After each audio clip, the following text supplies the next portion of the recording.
اعوذ باللہ من الشیطان الرجیم، بسم اللہ الرحمن الرحیم۔ کیسے ہیں تمام احباب؟ امید کرتا ہوں اللہ پاک کے فضل و کرم سے تمام صحت یاب ہوں گے، سب ہیپی ہوں گے، اللہ پاک کے فضل و کرم سے سب ٹھیک ہوں گے۔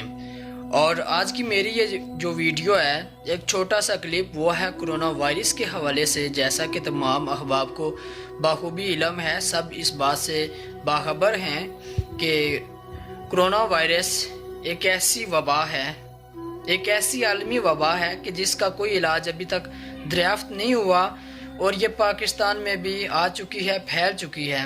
پاکستان میں نہیں بلکہ 120 ممالک سے زیادہ یہ وبا پھیل چکی ہے، اور اس کا ابھی تک کوئی علاج دریافت میں نہیں آیا۔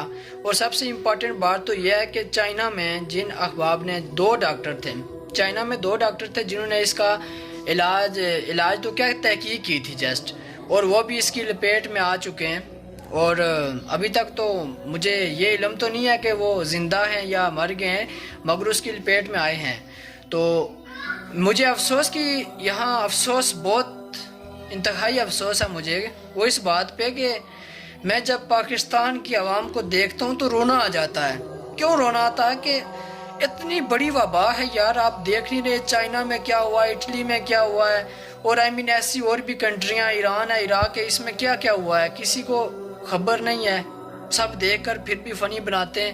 افسوس کی بات ہے خدارہ یارو، جب کوئی ایسی وبا پھیل جائے تو اس کو فنی نہ بناؤ، خدارہ اس کو فنی نہ بناؤ۔ کیونکہ پچھلے دنوں میں سٹیٹس دیکھ رہا تھا عوام کے، اور کوئی تو کہہ رہا تھا کہ کرونا وائرس کا علاج نسوار میں ہے، پیاز میں ہے، اور بعض دفعہ تو جو لکھتے ہیں مجھے ان پہ بہت حیرت محسوس ہوتی ہے، اور میں سوچتا ہوں یار کہ ان لوگوں کو اتنا ترس نہیں آتا، کتنے لوگ مر رہے ہیں، کتنے لوگ ہسپتال بھرے ہوئے ہیں لوگوں سے، مگر کسی کو ذرا بھی خوف نہیں ہے۔ فنی بناتے ہیں، کہتے ہیں کہ یار خدا کے لیے پیاز 500 روپیہ کلو نہ کرو، اس میں کرونا وائرس نہیں ہے، نسوار میں وائرس ہے، یہ باتیں کرتے ہیں۔ تو اس عالمی وبا کو پلیز آپ فنی نہ بنائیں۔ اور میرا سب سے امپارٹنٹ جو آج کا پیغام ہے وہ یہ ہے کہ جیسا کہ مین جگہوں پہ، مین سٹی میں جہاں انٹرنیشنل جگہ ہیں، وہاں پہ تو کرونا وائرس کی جناب سکیننگ کی جاتی ہے، وہاں پہ چیکنگ کی جاتی ہے، مگر جو چھوٹے قصبے ہیں، جو دیہات ہیں، جہاں پہ کوئی ایسی سہولت بھی میسر نہیں ہے کہ جہاں پہ کوئی بندہ آ کر چیکنگ کرے، تو یہ کیسے ہوگا؟ کبھی آپ نے بھی سوچا اس بات کو؟ تو پلیز کائنڈلی اس کا علاج یہی ہوگا میرے مائنڈ کے مطابق۔ آپ اگر اس بات سے ایگری ہیں تو آپ بھی شیئرنگ کرنا۔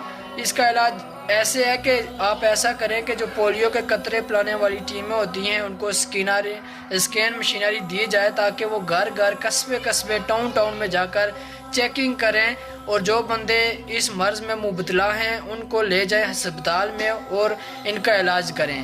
اور اس کا علاج دریافت میں تو نہیں آیا، کہیں لوگ مر چکے ہیں۔ پاکستان میں تو سب سے بڑی وجہ یہی ہوتی ہے کہ اگر کوئی حقیقت بھی ہو تو اس کو چھپا دیا جاتا ہے۔ شاید یہ بھی ویڈیو آگے نہ جانے دی جائے، مگر میں کوشش کروں گا بشرطِ زندگی۔ تو آپ دوستوں سے یہی درخواست ہے کہ میرا یہ پیغام زیادہ سے زیادہ شیئر کریں، تاکہ حکومت پاکستان، اسلامی جمہوریہ پاکستان تک میرا یہ پیغام پہنچ جائے، اور پولیو کے قطرے پلانے والی ٹیموں کو اسکین مشینری دی جائے، تاکہ وہ گھر جا کر مردم شماری بھی تو یار کرتے ہیں نا، دیکھیں گھر جاتے ہیں، ایسے ان کو ایک مشینری دی جائے، جو ٹیمیں ہوتی ہیں ان کو مشینری دی جائے، اور گھر جا کر وہ اس بات کی تحقیق کریں۔ اور پھر اگین وہی بات ہے کہ جو بندے اس مرض میں مبتلا ہیں ان کو ڈاکٹر کے پاس لے جائیں، ہسپتال میں لے جائیں، اور ان کا علاج کریں۔ تو اللہ پاک سب کو اپنی حفظ و امان میں رکھے، اللہ پاک سب کو جزائے خیر عطا فرمائے، اللہ پاک ہم سب کو اپنی حفظ و امان میں رکھے۔ آمین ثم آمین یا رب العالمین۔